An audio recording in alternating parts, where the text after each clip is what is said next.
29 de maio de 2002 foi mais um daqueles dias frios e úmidos da primavera no norte de Michigan. Nublado, chuvoso e fresco. Nada fora do comum, exceto por um fator. Esse foi o dia que o nosso filho de 19 anos, Jonathan, morreu. O que você faz quando seu filho morre? Como você responde? Eles não te preparam para isso. Quando você recebe aconselhamento pré-matrimonial ou nas aulas de pré-natal, eles não te preparam. Como você lida com isso? Eu não finjo ser um especialista no caso, mas eu só gostaria de discutir esse assunto por alguns minutos, porque é a vida real. As crianças morrem. Talvez morram ainda crianças, ou com 1 ano, 2 anos, 10 anos, 20 anos, ou 40, 50 ou 19 anos. Como pai, o que você faz? Especificamente aqui, quero abordar isso da perspectiva de um cristão cujo filho morre. Às vezes, esse vídeo vai ser muito pessoal, mas mesmo por mais pessoal que ele seja, não quero exaltar a nossa experiência com a morte do nosso filho. Além da autoridade das Escrituras, a Escritura é sempre o nosso guia para tudo o que nós fazemos na vida, não as nossas experiências.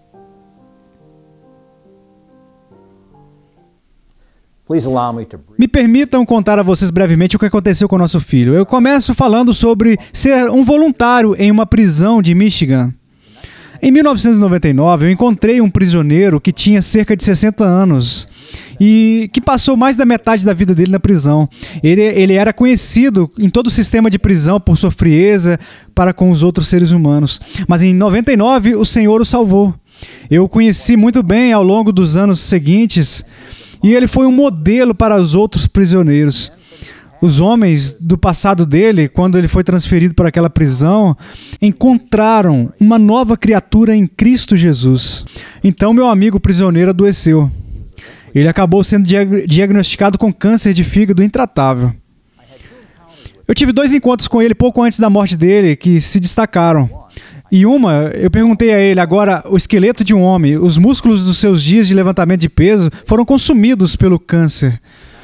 E eu perguntei a ele se ele tivesse algum objetivo enquanto ele estava morrendo. Ele disse, Jeff, desde que me tornei cristão, é o meu objetivo mostrar a esses caras aqui como viver como um cristão. Agora que eu estou morrendo, eu quero mostrar a eles como morrer como um cristão. O outro encontro foi quando ele foi levado para um pequeno escritório, onde eu estava com alguns outros prisioneiros e voluntários. E ele orou. E o meu amigo, ele orou, agradeceu a Deus por apenas permitir que ele participasse de um pequeno grau dos sofrimentos de Cristo, a fim de ter uma pequena dica do que Jesus suportou em favor dele. O meu amigo morreu 10 dias depois. 7 dias depois que o meu amigo morreu, eu me ajoelhei em outra prisão no final da estrada e eu orei que se o Senhor precisasse me quebrar como havia quebrado o meu amigo para me usar, para ir em frente, eu falei, Senhor, me quebre. Eu não te contei sobre outros exemplos de como o Senhor usou o quebrantamento na vida do meu amigo para trazer glória para si mesmo. 1 mês depois, o Senhor respondeu a minha oração. O Senhor me quebrantou. O John morreu 2 meses antes de completar 20 anos. Então, de novo, eu não quero aumentar a dor que nós sentimos e ainda sentimos hoje em dia para um lugar assim além da dor dos outros. Não sei dizer quantas pessoas me disseram isso lá no funeral. Eu não consigo imaginar. Eles estão certos, eles estão absolutamente certos. Eles estavam dizendo isso apenas 3 dias após a morte de John. E agora, chegando a 19 anos após. E no intervalo entre então e agora. Uma coisa que eu quero dizer agora e deixar bem claro é o seguinte. Isso dói. Por favor, não repreenda um pai que está sofrendo por causa da morte do seu filho. Porque vocês estão chorando. Ele ou ela está no céu agora. Não importa se é uma criança que morre quando nasce ou uma mulher de 80 anos de luto pela morte do seu filho de 61 anos. Por favor, permita que os cristãos chorem a morte dos seus filhos. Por favor, eles amavam aquela criança como só um pai pode amar. Por favor, permita que os pais chorem a própria maneira deles. Vamos dar 3 exemplos disso com o rei Davi. Se olharmos para os 3 exemplos dos seus filhos morrendo. Em 2 Samuel 12, Davi realmente não mostra sinais visíveis de tristeza. Em 2 Samuel 13, quando ele descobriu que Aminon havia morrido, ele rasgou suas vestes e se deitou no chão. Em 2 Samuel 18, ele chorou no portão da câmara pela morte de Absalão. Quando Jó descobriu que os seus 10 filhos haviam sido mortos, ele rasgou as suas vestes e raspou a cabeça e caiu no chão. E ele adorou. O que você faz, cristão, quando que o seu filho morre? Quando eu estava vendo o corpo do nosso filho no caixão, um dia antes do funeral dele, eu apenas comecei a chorar e eu não conseguia parar. Eu nunca soube o que era o verdadeiro choro até aquele dia. Eu não conseguia parar, simplesmente veio em ondas e ondas e eu estava ofegante pelo ar, que eu estava chorando tanto e isso durou minutos. Eu tinha chorado nos 2 dias desde que John havia morrido, mas nada disso. Você pode chorar, você pode lamentar, faça isso, deixa acontecer. E eu vou te dizer isso, você pode muito bem chorar por muito tempo. Alguém que também perdeu um filho me disse isso, não muito tempo depois da morte de John. Haverá dias em que você começará a chorar espontaneamente e você não saberá que está vindo, e você não pode parar isso. Não demorou muito para descobrir que eles estavam certos. A minha esposa e eu os chamamos de dias ruins de John. Deixa eu dar um exemplo. Uma das nossas filhas se casou 2 anos depois da morte de John. Ela tinha 17 anos quando John morreu. No casamento, eu a acompanhei até o altar e a entreguei, o que foi bastante difícil. Então eu voltei e me assentei. Ao lado da minha esposa, como estávamos na primeira fila, havia uma cadeira vazia e sabíamos que era a cadeira de John. O que não sabíamos era o que a nossa filha ia fazer. Ela pegou uma rosa branca, se virou, desceu as escadas ao lado da minha esposa e colocou a rosa branca na cadeira de John. Minha esposa e eu perdemos o controle. Essas coisas ainda acontecem ocasionalmente agora, espontaneamente em 2021. Mas como você processa tudo isso? Quando é o seu filho no caixão? Quando você tem uma lápide no cemitério que contém a data da morte do seu filho? Quando tudo que você tem são memórias ou esperanças não realizadas para o futuro do seu filho? O que você faz? Como você lida com isso? É aqui que a sua doutrina é importante. E o quanto você realmente confia na sua doutrina, cristão. A doutrina primária aqui é a soberania de Deus. Eu sei que todo cristão dirá que acredita na soberania de Deus. Mas quando a borracha atinge a estrada da vida real, muitos não fazem. Há um motivo pelo qual eu contei a você sobre a minha oração naquela prisão, 1 minuto atrás. Deus respondeu a minha oração. Eu simplesmente não tinha essa resposta na minha lista de múltiplas escolhas para como ele responderia. A parte da minha oração, porém, Deus é soberano? Sim. Quão soberano, entretanto? Absolutamente soberano. Mesmo quando o seu filho morre, absolutamente soberano. Ele não tirou um dia de ser soberano no dia que o seu filho morreu. Talvez você esteja orando para que Deus proteja o seu filho, ou cure o seu filho, e seu filho morre. Não importa se é repentino ou não. Então, o que você faz com a sua doutrina? Você pega essa doutrina e diz: eu confio em Ti, Senhor, eu realmente confio, mesmo quando você está chorando e pode estar procurando por respostas. Quando o John morreu, nós descobrimos uma mulher na nossa igreja que ela teve um filho que morreu na pré-adolescência e eles nunca souberam como. Ele apenas morreu. Olha, nós proclamamos confiar no Senhor em todas as coisas aqui no IUB-Uanas, mesmo quando seu filho morre, debaixo do governo soberano do Deus Todo-Poderoso. Jó estava absolutamente correto. O Senhor deu, o Senhor tirou. Bendito seja o nome do Senhor. Nós temos um casal que acabou de se juntar à nossa igreja, que eles são cristãos relativamente novos. E eles frequentavam outra igreja aqui em San Antônio. E eles frequentavam outra igreja aqui em San Antônio que prega o Evangelho da Prosperidade. E como novos cristãos, eles estavam lá. Quando um famoso pregador da prosperidade veio a essa igreja, eu não vou citar o nome, mas ele é famoso, e pregou uma mensagem, e a mensagem era esta: Deus não tem o direito de tirar nada de você, sempre. Não tem direito de tirar nada. O marido me disse que mesmo como um novo cristão, ele apenas sabia que havia algo um tanto errado com isso. Jó certamente discordaria desse sermão. E se lembrem que a Escritura nos diz em todas aquelas coisas que Jó disse que ele não pecou. Você pode cantar essa música em sua igreja, bendito seja o nome que deu e tirou. Essa está nessa música. Como você canta essa música quando seu filho morre? Você canta com fé e talvez em lágrimas ao mesmo tempo, mas o Senhor é tão bom e tão fiel no dia em que seu filho morre como ele estava no dia anterior. Posso me identificar com o clamor de Davi em 2 Samuel 18 sobre a morte do seu filho, Absalão. Quando Davi, enquanto ele está chorando, ele chora, meu filho, meu filho. Eu entendo tudo muito bem. Quando seu filho morre, no momento, você pode não estar pensando sobre o que Deus planejou para você, como Romanos 8:28 se desenrola, como Deus trabalha para que todas as coisas cooperem para o bem daqueles que o amam e são chamados de acordo com o seu propósito. Eu não tinha ideia. Parado na chuva, na zona rural de Michigan, em 29 de maio de 2002, o que Deus havia planejado.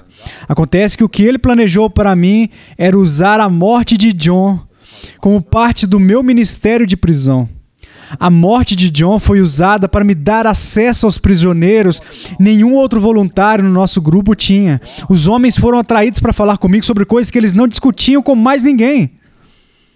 Deus usou a morte de John para promover o evangelho.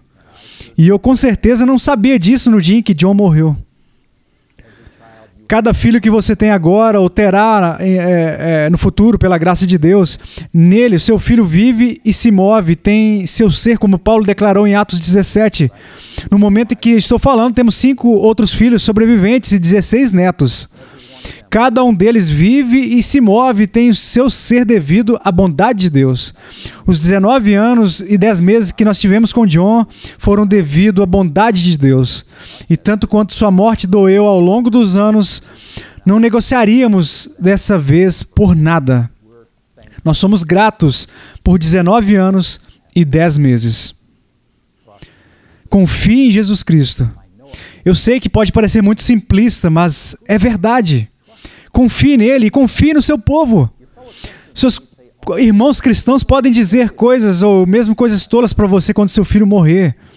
Mas apenas entenda que eles estão tentando te ajudar.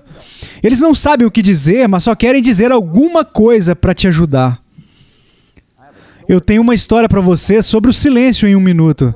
Mas primeiro, deixe o povo de Deus tentar te ajudar, não recue em uma concha. Eu vou te dizer como é um conselho ruim, um mau conselho, dirá para você ficar em casa e não vá às reuniões da sua igreja até que tenha vontade. Fuja desse conselho. O lugar que você precisa estar depois que o seu filho morre é entre o povo de Deus. Você precisa permitir que o povo de Deus faça o que a Escritura os acusa de fazer em 2 Coríntios 1, versículos 3 e 4, onde nós somos instruídos a consolar uns aos outros com o conforto que Deus nos concedeu. Se lembrem do que as Escrituras nos dizem em Romanos 12:15, que não apenas para nos alegrarmos com aqueles que se alegram, mas também para chorarmos com aqueles que choram. Não é pecado chorar pela morte do seu filho, realmente não é. É pecado, porém, quando você não permite que o povo de Deus obedeça ao que devem fazer. Às vezes, você só precisa engolir o seu orgulho e deixar as pessoas enxergarem você chorar ou te ver depois de ter chorado. E você parece um destroço. E não estou falando apenas com mulheres agora, ok? Finalmente, eu sei que isso é muito sensível. Não se concentre no destino eterno do seu filho depois que o seu filho morreu. Depois que o seu filho morreu, não há nada que você possa fazer para mudar isso. Sim, você pode ter perguntas. Onde está meu filho? No céu ou no inferno? Onde quer que o seu filho esteja, ele estará lá por toda a eternidade. O cerne da questão é este: onde você vai passar a eternidade? As pessoas nos diriam que provavelmente mal posso esperar para ver John novamente. Esteja John no céu ou no inferno, entretanto, é outra discussão para outra hora. Se John está no céu, no entanto, não é a coisa essencial que importa para mim e para minha esposa. O que importa é se nós estaremos ou não no céu. Estamos prontos para morrer? Eu penso sobre o que Jesus disse às pessoas. Observem Lucas 13, como eles estavam vindo a ele, reclamando do governo, do seu tratamento injusto, e dos adoradores e tal. E Jesus disse a eles 2 vezes, o que importa? Vocês acham que aquelas pessoas eram piores do que vocês? Se arrependam ou vocês também irão morrer. É realmente nisso que nós devemos pensar depois que o nosso filho morre? Sim, é isso. É o que nós devemos pensar antes do nosso filho morrer. Nós estamos preparados? Estamos correndo a corrida com resistência? Nós estamos perseverando até o fim? Ainda estamos caminhando em novidade de vida? Nós estamos andando de maneira digna do Evangelho? Eu não vou para o céu ver John e nem a minha esposa. Vamos ver e estar com Jesus. Mas nós temos que chegar ao fim. E quando chegamos ao fim e entramos nas realidades do que nós enxergamos em Apocalipse 21 e 22, se virmos John lá, isso é apenas a cereja do bolo eterno. Nosso desejo é Jesus, enxergar Ele como Ele é. Deixa eu encerrar dizendo algo para vocês. Quem pode conhecer alguém que perdeu um filho, ou você pode algum dia perder, enfim, deixa eu falar da vida real aqui, sobre o que ministrou para nós naquele dia.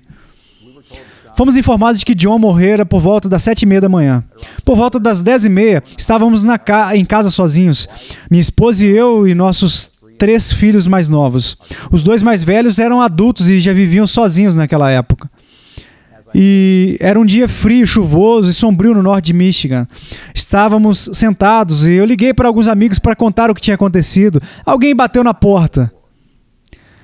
Parado ali na chuva, estava um dos amigos para quem eu havia ligado. Ele estava chorando. Eu estava chorando. Ele entrou, me deu um abraço e não disse nenhuma palavra. Ele foi até minha esposa, deu um abraço nela, mas não disse uma palavra. Ele se virou e saiu. Poucos minutos depois, havia outra batida na porta. Outro amigo parado na chuva. E ele entrou. Não disse uma palavra. Me deu um abraço na minha esposa e ele foi embora. Poucos minutos depois, há uma terceira batida na porta. Era um amigo nosso que é madeireiro. Ele estava na floresta quando ficou sabendo. Ele entrou encharcado. Ele não estava em silêncio. Ele me entregou um sanduíche. Ele disse, Jeff, achei que você pudesse precisar de algo para comer, então aqui está o meu sanduíche. Ele me deu um abraço e saiu. Eu sei que nos dias que se seguiram, muitas pessoas disseram muitas coisas, mas os 3 que se destacam são os homens que não disseram nada ou quase nada. Apenas abraçaram o amigo ou simplesmente estavam lá. Isso já disse tudo. Desde Gênesis 3, nós só podemos imaginar quantas lágrimas foram derramadas ao longo dos anos pela morte de crianças. Mas nós sabemos que um dia as lágrimas vão acabar. Apocalipse 21 nos diz que haverá um dia quando não haverá mais choro, ou lágrimas, ou dor, porque as coisas velhas se passaram. Mesmo quando você estiver chorando por causa do seu filho que morreu, por intermédio das lágrimas, quando as lágrimas forem embora, as lágrimas elas vão embora e nós veremos Jesus Cristo nascer das bodas do Cordeiro. E que dia será quando o nosso Jesus for visto por nós. Amém.